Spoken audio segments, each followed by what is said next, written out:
Ya, Assalamualaikum warahmatullahi wabarakatuh.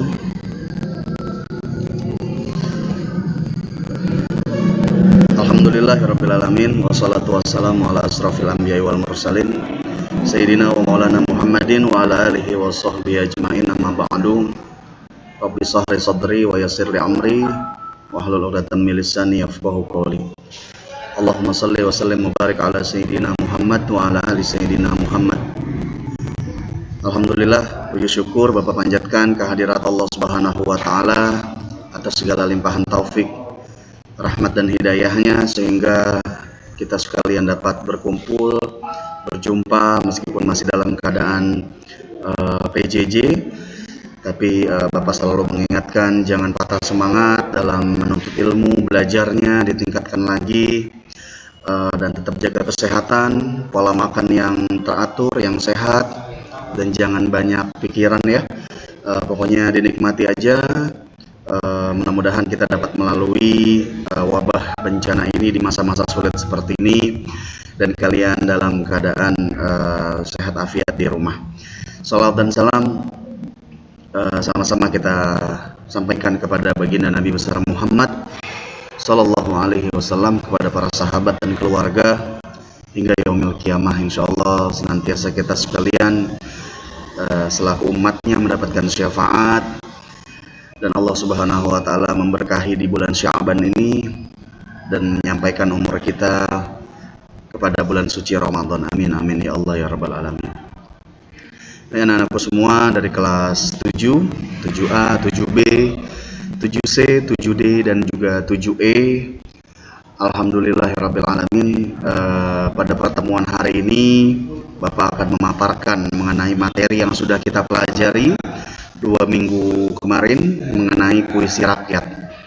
Nah, kemarin Bapak memberikan materi-materi berbentuk tugas dan juga kuis pemahaman agar dapat melihat seberapa respon kalian ya terhadap pembelajaran di materi puisi rakyat ini. Nah, kita sudah memasuki materi puisi rakyat. Nah, mudah-mudahan insya Allah minggu depan kita akan masuk kepada kaidah kebahasaan dan juga strukturnya, dan nanti akan diadakan ulangan harian sebagai penutup dari bab puisi rakyat ini. Nah, baik, tanpa berpanjang lebar, pada pertemuan hari ini Bapak akan mencoba menjelaskan beberapa materi yang telah disampaikan. Mungkin ada beberapa yang masih bingung ya, ada beberapa yang masih bingung, ada beberapa yang masih yang masih meraba-raba mengenai puisi rakyat ini. Puisi rakyat ini sebenarnya sangat mudah ya. Kenapa sangat mudah? Ini merupakan tataran bahasa Indonesia dalam lingkup sastra ya, dalam lingkup kesusastraannya. Nah, ketika kalian kemarin mempelajari proposal, mempelajari surat pribadi, surat dinas, nah itu termasuk bagian dari ilmu kebahasaannya. Nah, sekarang kalian sudah beralih kepada ilmu kesusastraannya, di mana ilmu kesusastraannya ini sangat bervariatif ya, karena di dalamnya terdapat ada istilah pantun, ada istilah syair, ada istilah gurindam. Nah, ini merupakan karya sastra di masa-masa yang budaya lama atau di musim-musim yang kuno. Nah, ini ada ketiga jenis sastra ini yang dibahas secara mendalam pada puisi rakyat dalam materi puisi rakyat ini. Nah, di sini subjudulnya bisa kalian lihat, melestarikan budaya melalui puisi rakyat. Nah, berarti puisi rakyat ini berkaitan dengan budaya-budaya yang ada di Indonesia. Ya, budaya-budaya atau peninggalan-peninggalan luhur dari nenek moyang kita yang memang harus dilestarikan dengan cara membacakan atau mungkin mengilustrasikan kepada puisi rakyat ini. Nah, nanti di dalamnya ada apa saja mungkin kalian kemarin sudah melihat PowerPoint-nya, tetapi mungkin ada yang masih belum paham, Bapak akan coba jelaskan. Jadi tolong diperhatikan ya, tolong diperhatikan Mudah-mudahan apa yang Bapak sampaikan nanti bisa kalian pahami berdasarkan nanti ada strukturnya juga, ada kaidah kebahasaannya untuk menghadapi ujian atau menghadapi ulangan harian, ya. Oke, baik, yang slide berikutnya. Nah, ini merupakan pengantar saja ya. Pada bab ini kamu akan belajar tentang puisi rakyat. Kita patut bersyukur kepada Tuhan karena dianugerahi leluhur yang memiliki kearifan dan diwariskan melalui berbagai puisi rakyat. Kita juga patut terus bersyukur karena Tuhan memberikan cipta dan karsa untuk mencipta. Nah, jadi seperti pantun, seperti syair, seperti gurindam, ini salah satu warisan yang harus memang dilestarikan. Kenapa? Karena di dalamnya orang yang menciptakannya itu tidak sembarangan menciptakan, ya, khususnya dalam syair dan juga gurindam. Nah, nanti gurindam itu kalian akan bertemu ada gurindam 1, pasal 1 sampai dengan pasal 12. Jadi banyak sekali ya gurindam pasal 1 dan juga pasal 12. Nanti contoh-contohnya Bapak akan berikan di pertemuan yang berikutnya. Kita akan membahas mengenai struktur dan juga kaidah kebahasaan. Nah, kalau hari ini Bapak akan menjelaskan tentang pemahaman saja, definisi awal tentang puisi rakyat. Ya, oke, baik. Nah, ini definisinya bisa kalian lihat, ya, bisa kalian baca, kalian raba secara perlahan. Puisi rakyat merupakan warisan budaya bangsa yang wajib kita pelihara. Puisi rakyat berupa puisi, syair, dan gurindam.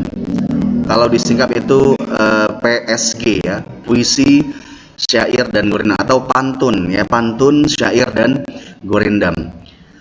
Pada bab ini kita akan belajar tentang puisi rakyat yang berupa pantun. Nah, pantun adalah salah satu jenis puisi lama warisan nenek moyang yang kaya muatan nilai moralnya, ada nilai agama dan juga budi pekerti.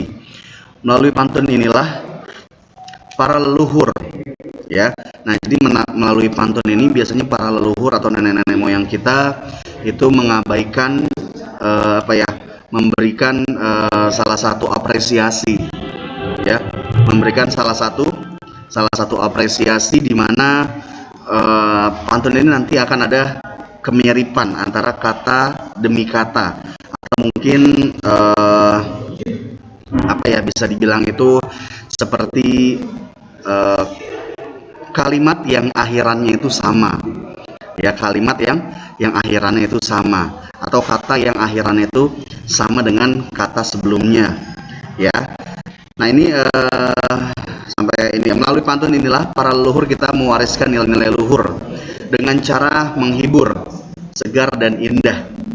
Nah, jadi pantun itu sifatnya menghibur, ya. Jadi ada pantun-pantun yang memang kadang untuk membuat lelucon, ya, membuat gelak tawa seseorang, ya.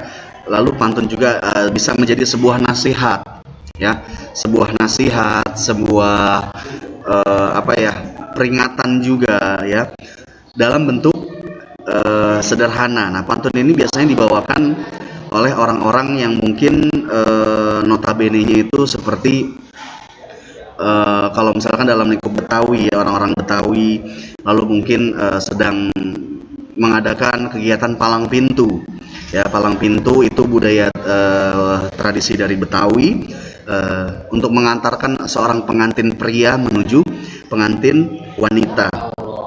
Nah, disitulah pantun diutarakan, dilestarikan oleh para leluhur dari budaya tersebut.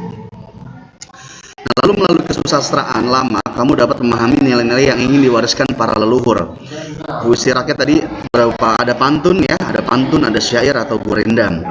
Dan puisi rakyat yang berkembang di daerah tertentu. Pada acara-acara televisi, kepiawaian membuat pantun masih menjadi andalan untuk melucu. Pada lagu-lagu juga masih sama ditemukan ada pantun. Sementara untuk gurindam dan syair dan sastra lama yang lain agak kurang lagi didengar. Nah, jadi pantun ini selalu diperbaharui, ya, selalu diperbaharui. Makna-makna kiasnya itu juga banyak diperbaharui.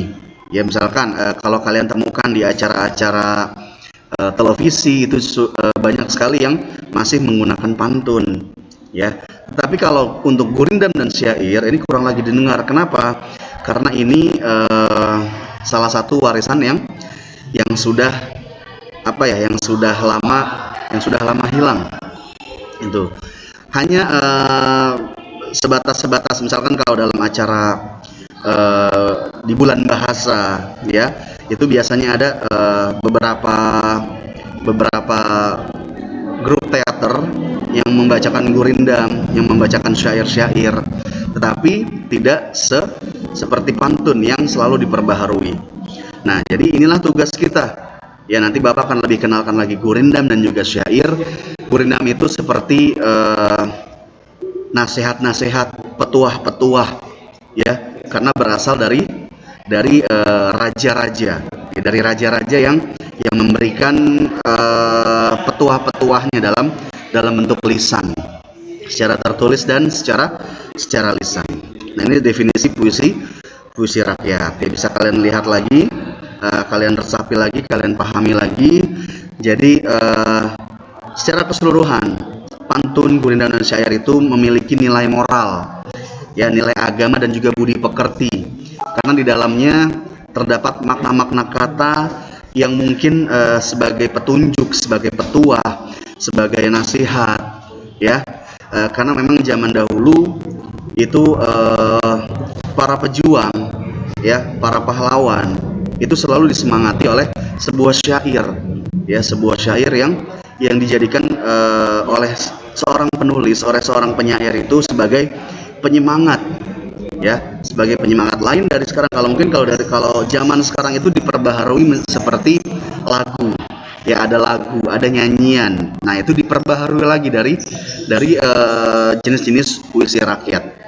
Nah, seperti itu. Nah, baik, di slide yang berikutnya. Nah, ini ada jenis puisi rakyat, ya. Jadi puisi rakyat terbagi menjadi 3. Tadi ada pantun, ada syair, dan ada gurindam. Ini lebih jelas lagi. Nah, ada penjelasan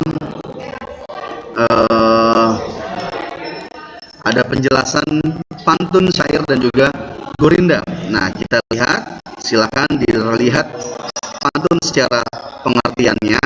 Salah satu jenis puisi lama yang sangat luas dikenal di Nusantara. Kata pantun berasal dari patuntun dalam bahasa Minangkabau yang memiliki arti penuntun. Pantun memiliki nama lain dalam bahasa-bahasa daerah. Ya, dalam bahasa Jawa pantun dikenal dengan parikan. Dalam bahasa Sunda pantun disebut paparikan. Dan dalam bahasa Batak pantun dikenal dengan sebutan umpasa. Lazimnya pantun terdiri atas 4 larik atau 4 baris bila dituliskan. Nah, larik itu baris, jadi menjulang ke bawah, ya, garis ke bawah, seperti itu, ya, larik atau baris bila dituliskan. Nah, tiap larik terdiri atas 8 sampai 12 suku kata yang bersajak AB. Jadi akhirannya itu sajak pertama harus sama dengan sajak yang ketiga. Lalu sajak yang kedua itu harus sama dengan sajak yang keempat. Jadi AB. Seperti itu, ya. Itu sajak dari pantun. Ataupun AAAA, tidak boleh AABB atau ABBA. Nah, kalau AAAA itu jarang sekali ditemukan karena itu memang memiliki pola pada syair dan juga gurindam. Nah, jadi maka pantun itu lebih kepada sajaknya AB karena akhiran katanya dari sajak yang pertama dengan sajak yang ketiga itu harus sama, ya. Lalu pantun merupakan salah satu bentuk puisi lama. Pantun pada mulanya merupakan sastra lisan, tapi sekarang dijumpai juga pantun yang secara tertulis. Ciri lain dari sebuah pantun ialah pantun tidak memberi nama pengubahnya. Hal ini dikarenakan penyebaran pantun dilakukan secara lisan. Nah, jadi dahulu pantun ini disebarkan melalui lisan. Karena memang jika dilihat dari sejarahnya, bisa dilihat dari apa yang diutarakan itu memang secara lisan. Nah, tetapi zaman terus bergulir ya, zaman terus maju. Jadi pantun ini sengaja ditulis dengan berpola sajak AB. Nah, seperti itu ya. Nah, nanti ada contoh-contohnya, nanti akan Bapak berikan di slide yang berikutnya. Nah, itu pengertian daripada pantun. Nah, yang berikutnya syair. Nah, kalian pasti pernah dengar ya syair ya. Mungkin ada yang sudah, ada yang jarang mendengar. Ya, diperhatikan. Syair salah satu jenis puisi klasik yang memperoleh pengaruh kebudayaan Arab. Syair termasuk salah satu puisi lama yang berasal dari Persia dan dibawa ke dalam sastra Indonesia bersama dengan masuknya ajaran Islam ke Indonesia. Jumlah baris pada syair ialah 4 baris dengan jumlah suku kata antara 8 hingga 10 suku kata. Nah, jadi kalau tadi pantun itu 8 sampai 12, kalau syair ini biasanya 8 sampai 10 suku kata. Bagian syair secara keseluruhan hanya memuat isi dan tidak memiliki sampiran. Rima yang digunakan pada syair berpola a. Jadi semuanya harus sama. Makna katanya secara 1 baris, 2 baris itu harus sama akhirannya. Kalau misalkan akhirannya a, berarti semuanya harus a. Kalau akhirannya u, semuanya harus u. Kalau akhirannya e, semuanya harus e. Begitu seterusnya. Yaitu tentang pola daripada syair. Isi syair dapat berupa kisah romantis, peristiwa sejarah, ajaran agama. Syair juga dapat berisi kiasan atau saduran. Nah, syair ini biasanya makna kiasnya sangat dalam. Ya, sangat dalam. Misalkan karena memang yang membuatnya ini dia bisa berkomunikasi, berangan-angan, atau mungkin dia bisa menggambarkan sebuah keadaan, misalkan menghidupkan benda mati, ya, menghidupkan benda mati menjadi benda hidup, atau mungkin mengangankan seseorang yang jauh di sana, itu sekarang orang itu lebih dekat dengan mata kita. Nah, jadi dengan syair ini biasanya penulis bisa bisa mengekspresikan jiwa, ya. Misalkan kamu kangen sama orang tua kamu terpisah jarak yang begitu jauh, ya. Dengan adanya pandemi seperti ini, kamu membuat syair untuk orang tua kamu, rasa kerinduan yang sangat dalam, itu juga bisa, ya. Jadi ingat polanya itu harus sama semua, a. Itu untuk syair, ya. Nanti akan ada Bapak berikan contohnya di slide yang berikutnya. Nah, lalu yang berikutnya gurindam. Nah, ini gurindam memang agak sulit didengar, ya, agak asing didengarnya. Kenapa? Karena gurindam ini petuah-petuah yang diberikan kepada raja-raja. Nah, pembuat gurindam ini bernama Raja Ali Haji, ya, yang berasal dari Melayu, ya, dari Melayu. Nah, salah satu jenis puisi yang memadukan antara sajak dan juga peribahasa. Jumlah baris pada gurindam hanya 2 dengan rima AA. Nah, kalau tadi pantun dan syair itu rimanya ada 4, AB dan juga AA. Tapi kalau gurindam hanya 2. Kenapa? Gurindam itu hanya kalimat pertama dan juga kalimat kedua. Nah, jadi rimanya itu hanya ada 2. Gurindam berisi ajaran yang berkaitan dengan budi pekerti dan nasihat keagamaan. Baris pada gurindam disebut sebagai syarat dan akibat. Syarat merupakan baris pertama dan akibat sebagai baris kedua. Nah, jadi seperti petuah. Petuahnya itu di baris yang pertama, lalu nasihatnya itu di baris yang kedua. Nah, jadi ada 2 ya, antara atas dan juga di bawah. Nah, kita lihat lagi. Baris pertama membahas tentang persoalan, masalah atau perjanjian. Sedangkan baris kedua memberitahukan jawaban atau penyelesaian dari bahasan pada baris pertama. Nah, nanti agar kalian tidak bingung, nanti akan Bapak berikan contohnya. Jadi diperhatikan contoh-contoh yang akan Bapak berikan nanti. Ya, diperhatikan. Istilah gurindam berasal dari bahasa Sanskerta. Nah, jadi gurindam ini berasal dari Melayu, syair berasal dari Arab, kebudayaan Arab, dan pantun berasal dari Indonesia kebanyakan daripada itu. Ya. Nah, ini merupakan penjelasannya, bisa kalian baca-baca lagi, bisa kalian pahami lagi sebagai pemahaman nanti pada saat ujian akhir semester kalian bisa menjawab dengan baik, ya. Nah, baik, yang berikutnya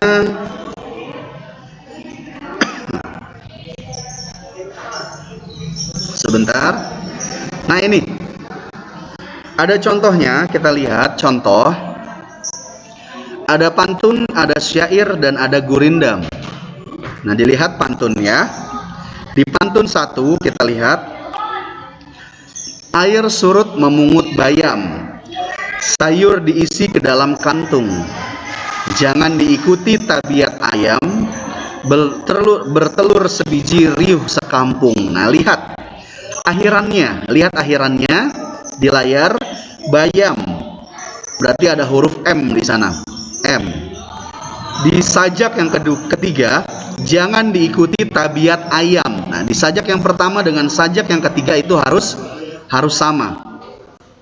Di sajak yang kedua dengan sajak yang keempat itu harus sama juga. Kantung dan juga sekampung. Sama dengan Nah, jadi itu namanya istilah pantun. Tidak boleh ya antara sajak 1 dan 3, 2 dan 4 itu berbeda. Ini merupakan syarat mutlak dalam membuat pantun. Pantun yang kedua bisa dilihat, ikan nila dimakan berang-berang, katak hijau melompat ke kiri, jika berada di rantau orang, baik-baik membawa diri. Nah, bisa dilihat berang-berang ke kiri dan juga diri. Nah, ini syarat mutlak ketika kalian ingin mengutarakan sebuah pantun, ya, baik itu pantun nasihat, pantun jenaka, pantun lelucon, ya, lalu pantun-pantun yang lainnya, ya.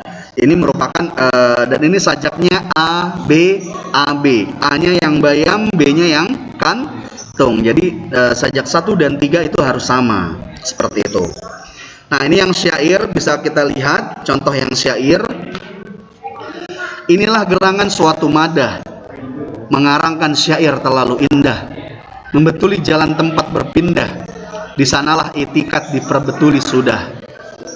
Wahai muda, kenali dirimu, ialah perahu tamsil hidupmu.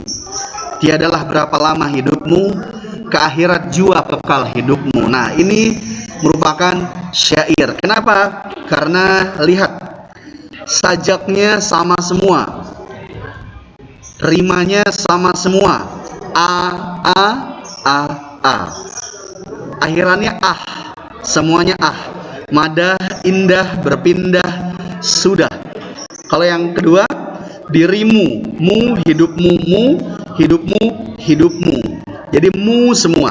Nah, ini namanya syair. Nah, membuat syair cukup sulit daripada pantun. Kenapa? Kalau pantun ini dia berbeda. Ya, lihat akhirannya, ya. Kamu hanya harus menemukan di sajak 1 dan 3, lalu 2 dan juga 4. Itu harus berbeda, ya, harus disamakan. Nah, tapi kalau syair ini harus disamakan secara keseluruhan, ya. Misalkan kamu ingin membuat syair tentang sholat 5 waktu, nasihat tentang sholat 5 waktu, ya. Bapak beri contoh tentang jika kalian meninggalkan sholat isya, ya. Kalau misalkan itu ada sebuah syair, biasanya dalam sebuah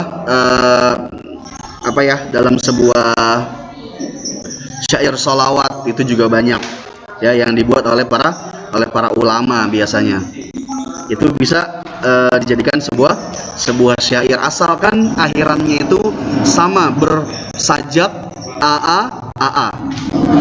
Lalu yang berikutnya gurindam. Nah, lihat gurindam. Jika hendak mengenal orang yang baik perangai, lihat pada ketika bercampur dengan orang ramai. Nah, karena gurindam itu tadi ada dua, rimanya ada dua, maka dia atas dan bawah. Rima yang pertama bisa dilihat, jika hendak mengenal orang yang baik perangai, ini merupakan syaratnya atau petuah nasihat pertama. Jika kamu hendak mengenal orang yang baik perangai, lalu dijelaskan lagi, dijawab, lihat pada ketika bercampur dengan orang ramai. Nah, jadi sudah terjawab tuh, sudah terjawab alasan atau masalah yang ditanyakan dalam petikan rima yang pertama atau sajak yang pertama. Jika hendak mengenal orang yang baik perangai, lihat pada ketika bercampur dengan orang ramai. Lalu yang kedua, kita lihat, cahari olehmu akan sahabat yang boleh dijadikan obat. Cahari olehmu akan guru yang boleh tahukan tiap seteru. Nah, ini salah satu sebab akibatnya. Lalu yang terakhir, jika hendak mengenal orang berbangsa, lihat kepada budi dan bahasa. Nah, ini cara pengucapannya, kalian menggunakan bahasa Melayu.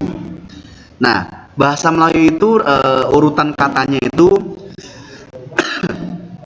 seperti kalian menggantungkan huruf.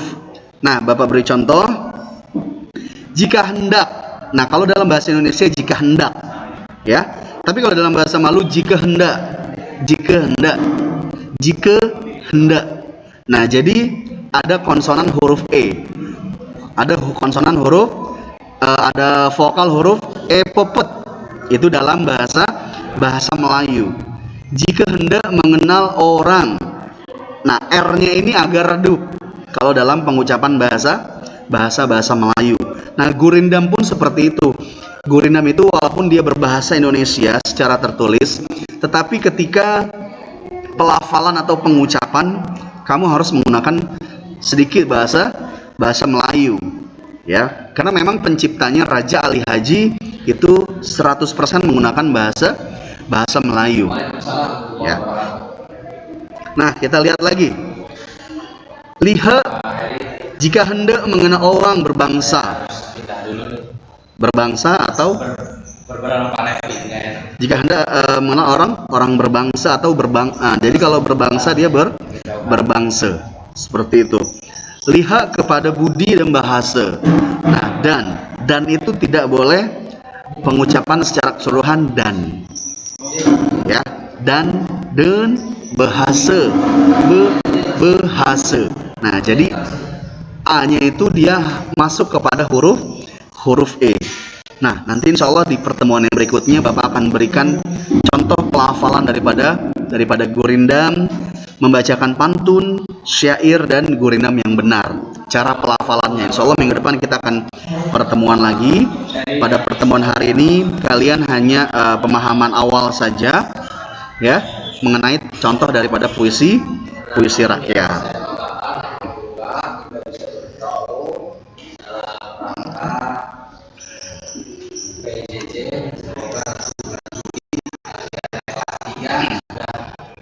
Nah, baik, di slide yang berikutnya, nah ini contoh-contoh puisi rakyat.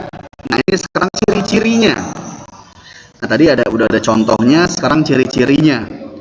Bisa dilihat pantun, syair, dan juga gurindam.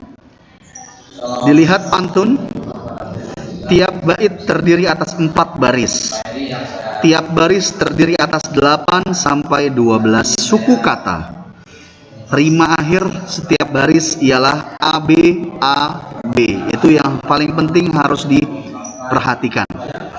Baris pertama dan kedua merupakan sampiran atau pernyataan awal.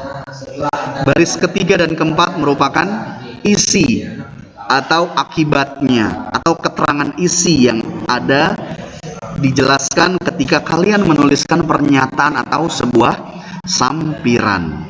Nah, ini untuk pantun, ya. Lalu untuk syair, dilihat setiap bait terdiri atas 4 baris. Setiap baris terdiri atas 8 sampai 10, mohon maaf ini Bapak salah ketik, 8 sampai 10 suku kata bersajak A. Jadi sajaknya harus sama semua, seperti itu ya. Semua baris adalah isi. Bahasa yang digunakan biasanya berupa makna kias. Nah, jadi semuanya sudah isi. Kalau pantun itu kan ada pengantarnya. Misalkan masak air biar mateng. Masak air biar mateng. Ya, itu ada pengantarnya. Tapi kalau syair itu tidak ada pengantarnya, semuanya sudah nasihat. Ya, paling kalau mau dijadikan sebuah pengantar bisa 1 atau 2 kalimat. Tetapi itu kebanyakan tidak bisa. Ya, jadi pengantarnya itu dalam syair itu sedikit. Langsung menuliskan sebuah isi. Itu untuk syair. Nah, yang terakhir gurindam terdiri atas 2 baris dalam 1 bait. Tiap baris memiliki jumlah sekitar 10 sampai 14 kata. Tiap baris memiliki rima sama atau bersajak AA, BB, dan CC. Seterusnya merupakan satu kesatuan yang utuh. Baris pertama berisi soal, masalah atau perjanjian. Baris kedua berisi jawaban, akibat dari masalah. Jadi ada sebab, ada akibatnya. Seperti itu. Lalu pada baris yang pertama, isi atau maksud gurindam terdapat pada baris kedua. Isi gurindam biasanya berupa nasihat, filosofi kehidupan, atau kata-kata mutiara. Nah, ini kalau secara keseluruhan gurindam dari pasal 1 sampai dengan pasal 12, gurindam ini dari pasal 1 sampai pasal 12, gurindam ini yang dibuat oleh Raja Ali Haji itu merupakan tentang nasihat-nasihat keagamaan, tentang kehidupan, tentang umat manusia ketika melaksanakan hidup, bagaimana kita harus hidup, hubungan kita dengan Allah, hubungan kita dengan Tuhan, dan dengan hubungan kita dengan sesama manusia, seperti itu. Itu gurindam dari pasal 1 sampai pasal yang ke-12. Ya, ini ciri-cirinya bisa dilihat, diperhatikan. Ini penting sekali sifatnya, karena kenapa? Puisi rakyat itu harus saling dibedakan antara pantun, syair, dan gurindam. Ya, ini kadang tertukar. Ini kadang tertukar antara pantun dan syair, antara syair dan gurindam. Ya, jadi kamu harus mengetahui ciri-cirinya. Ya, ini ditulis, ya, diperhatikan. Jadi nanti pada saat sewaktu ujian, kamu ingat apa yang terdapat dalam puisi rakyat berupa ciri-cirinya. Seperti itu. Ya, baik, yang berikutnya. Oke, baik, sudah selesai. Nah, jadi pada pertemuan hari ini, Bapak secara singkat, ini materi yang awal yang pernah Bapak buat, ya. Jadi kalian pelajari lagi, kalian lihat-lihat lagi, ya, kalian lihat-lihat lagi. Nah, tidak ada tugas untuk hari ini. Jadi apa yang Bapak sampaikan tolong dipahami dengan baik, diresapi dengan baik. Mengenai puisi rakyat, dari contoh, dari jenisnya, dari ciri-cirinya, terutama dari definisi pemahamannya. Insya Allah di pertemuan yang berikutnya Bapak akan menjelaskan mengenai struktur dan juga kaidah kebahasaan serta cara pelafalan daripada pantun, syair, dan juga gurindam. Ya, baik, jika ada pertanyaan atau yang masih belum paham, Bapak persilakan bisa langsung tanyakan ke Bapak melalui chat pribadi. Jangan malu, jangan sungkan, karena kalau kalian malu bertanya, pasti kalian tidak akan paham. Jadilah siswa yang aktif bertanya. Ya, jika tidak paham silakan ditanyakan. Sedikit yang bisa Bapak sampaikan, Bapak mohon maaf apabila ada kekurangan, kesalahan, mungkin terlalu cepat menjelaskannya. Bapak doakan mudah-mudahan kalian tetap dalam keadaan sehat walafiat. tetap semangat belajarnya, dan mudah-mudahan kita dapat bertemu nanti di bulan Juli. Terus berdoa ya. Kita bertemu tatap muka di bulan Juli. Amin ya Allah, amin ya rabbal alamin. Terima kasih. Sekian dari Bapak. Wassalamualaikum warahmatullahi wabarakatuh.